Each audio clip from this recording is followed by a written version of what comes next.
Welcome back mga kaaldab. Ito na naman po ang inyong lingkod, si Mr. Destiny. At pag-uusapan nga po natin ang pelikula nila Bossing, Mengay at kung magkakatotoo nga po kasama si Alden Richards. Alam niyo po ba kung sino magiging direktor ng o producer? Ewan ko producer o director si Mr. Tubiera. Matik na yan mga kaaldab kasi ito yung mga bali-balita po sa social media at kumpirmado naman po. Real talk to mga kaaldab, ang magmamanage nga po si Mr. Tubiera ang magiging director at kung si Alden Richards ang magpo-produce at magiging kumbaga pinaka angat na angat at talaga naman pong gagastusan ng gusto ang pelikula nila Bossing. Di po ba? Real talk to kasi ano to yung sinasabing comeback movie ni Bossing Big Soto. At syempre, isasama na nga po niya dyan. Walang iba kundi si Richard Polkerson. Kaya yung bali-balita, syempre, pag hindi pa natin kumpirmado, hindi pa natin may bibigay ng gusto. Di po ba? Pero, gaya nga po ng sinasabi ko, kumbaga mag-antay lang po kayo. Relax lang po. Di po ba? Kasi darating din po yung point mga kaaldab na malalaman po natin yan. Sa ngayon, yan lang po yung mga nababalitaan natin dahil kumbaga komplikado nga po raw ngayon. Hindi pa sigurado kung kikita nga po ang pelikula o hindi dahil hindi nga po gumawa ng pelikula noong 2023 si Vice Ganda dahil sinabi bali-balita na nalugi nga po ang huling pelikula nito kaya hindi na tinuloy pa ng producer, di po ba? Kasi ang sabi ko nga po sa inyo, ang producer lang po talaga malulugi at ang kumbaga yung malaking network dahil kapag hindi nga po talaga kumita wala na, di po ba? Kasi ito yung sinasabi ko na bayad na po yung mga artista. Ano man po kasi yung gawin, sabihin kumita man o hindi, ang artista po matik na bayad po yan.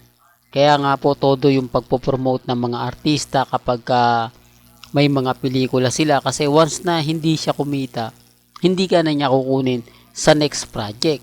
Di po ba? Kaya nga sabi ko sa inyo dito po sa channel ni Mr. Destiny, marami po kayong malalaman, marami po kayong maintindihan. Lalo na po yung mga taong hindi masyado updated pagdating po sa social media. Di po ba? Kaya nga po nandito ang channel ni Mr. Destiny para bigyan kayo ng update. Para ibigay sa inyo yung mga bagay-bagay na kumbaga gusto nyo pong malaman. Kaya nga po marami natutuwa sa channel natin. Siyempre kapag maraming natutuwa, marami rin naiinis. Dahil nauunahan po natin sila sa pagbibigay ng update. Imbis na yung update nila nakasetup na pero nang dahil po kay Mr. Destiny hindi nila matuloy kasi nga po basag sila. Di po ba? Yung kahit anong pilit nila na kapag umentry ako, wala na. Gaya nga po nito. Mainit na mainit to mga kalab. Congressman Arjo Atayde, 1st District ng Quezon City. Di po ba? Na talagang pumokus yung balita at atensyon sa kanya. Ang nakakalungkot nga po nito, wala. Di po ba? Wala talaga at hindi nga po sumama si Mengay. So issue talaga yan mga kaaldab. Marami pong haka-haka na naglalabasan ngayon. Pero sinasabi nila na hindi naman daw po ito komplikado. Kumbaga normal lang. Hindi po yan normal. Sinasabi lang po yan ng mga fans ni Mengay, ni Congressman para kumbaga hindi na pag-usapan. Pero gaya ng sinasabi natin, yung mga article na sinusulat ngayon sa social media, pwedeng totoo, di po ba? Pwede ring hindi. Di po ba na meron na nga pong kumbaga third party na sinasabing kumbaga ganito, ganyan, di po ba? Kaya nga sabi ko nga mga kaaldab, yung mga ibang artista talaga sa social media, hindi talaga yan naamin kahit hiwalay na po sila, kahit na hindi na sila gano'ng nagkikita kahit iba na po yung lugar, hindi po rin talaga aamin yan. Pero pagdating ng huli, yung tipong wala na silang choice, doon lang sila aamin. Po ba? Gaya nga po nga sa akin mga kaaldab na ito nga po yung ina-update natin. Pagka dumating po yung point na wala ng Armain, doon lang po nila malalaman na totoo pala yung sinasabi ni Mr. Destiny. Hanggat hindi kasi umaamin yung dalawa, hanggat walang announcement, wala po talaga maniniwala sa akin. Since 2021 hanggang 2024, puro pambabash lang po yan. Ang kakampi ko lang naman po rito, etong 2015 hanggang 2019. Pero kakampi rin po sa atin yan pag dumating yung point. Lahat ng mga sinabi ni Mr. Destiny, totoo. Di po ba? Kaya nga po ako mga kaaldab, relax lang. Di po ba? Kampante. Malay nyo kasi mga kaaldab, biglang magbago sitwasyon. Di po ba? Biglang lumabas yung katotohanan na inaabangan din naman po natin. Kasi kahit anong pagtakpan po ng mga Armain, lalabas po yung mga bali-balita na si Congressman Artiu lang talaga ang bukod tangi na congressman na hindi nadala yung asawa niya. Di po ba representative ka ng District 1 tapos tinawag pa po nilang First Lady.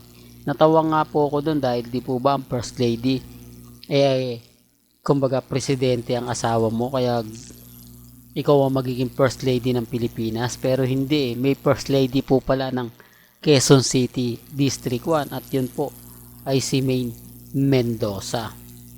Di po ba? Kaya nga po ako natatawa pero andyan kumbaga sila naman ngayon yung pinagtatawanan natin.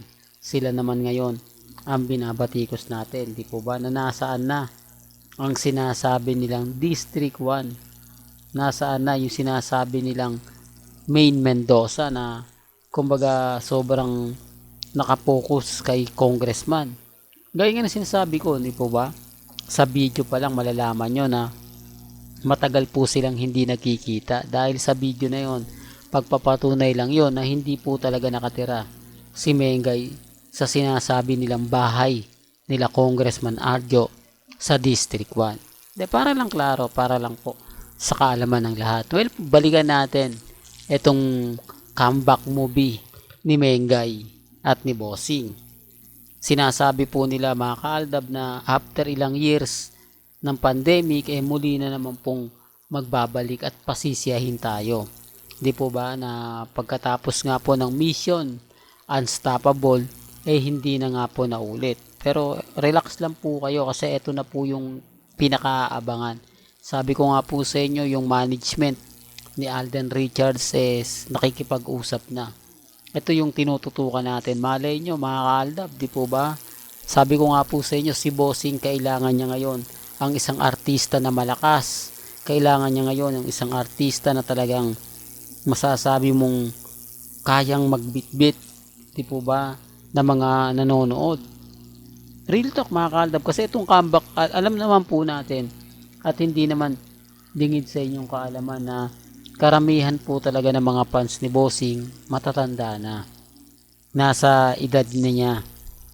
Kaya hindi na talaga sila makakapanood o makakapunta sa mga sinihan. Tanging ang kailangan lang ni Bossing yung mga artista rin na medyo bata.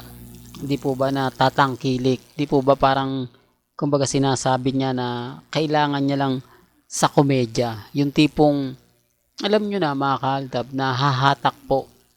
Sinasabi ko lang po ito para lang klaro Hindi ko pinopromote o walang promotion po yung nangyayari dito. Updated lang po kayo. At doon po sa issue sa pelikula nila Alden na Out of Order, wala pa rin pong update. Wag po kayong basta-basta maniniwala na ito nga puro August ipalalabas. Wala pa po. Malalaman nyo naman po yan kay Mr. Destiny. Kasi kumbaga pinapalo natin si Boss Vic Del Rosario. Siya po yung magsasabi o sa kanya po manggagaling kung kailan nga po ba ipalalabas ang Out of Order. Hindi po ito kay Alden Richards. Kumbaga parang ang pinaka aantay ng lahat. Ito nga pong pelikula o announcement ni Mr. Vic Del Rosario. Kahit po si Heaven Paralejo, nung tinanong po ng mga ibang malalapit sa kanya at mga fans, yun po yung sinabi niya.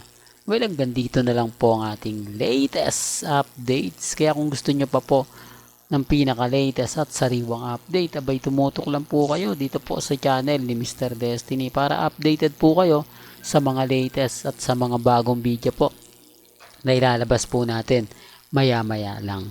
Kaya kung bago ka lang sa channel na to at isa kang true-blooded Aldab Nation na nagmamahal po kila Mengay at Isoy, tama po ang channel na pinuntahan mo, kaya consider na po kitang bagong subscriber. At huwag mong kalimutang i-share ang mga video po natin sa mga mami, sa mga titas at sa mga senior.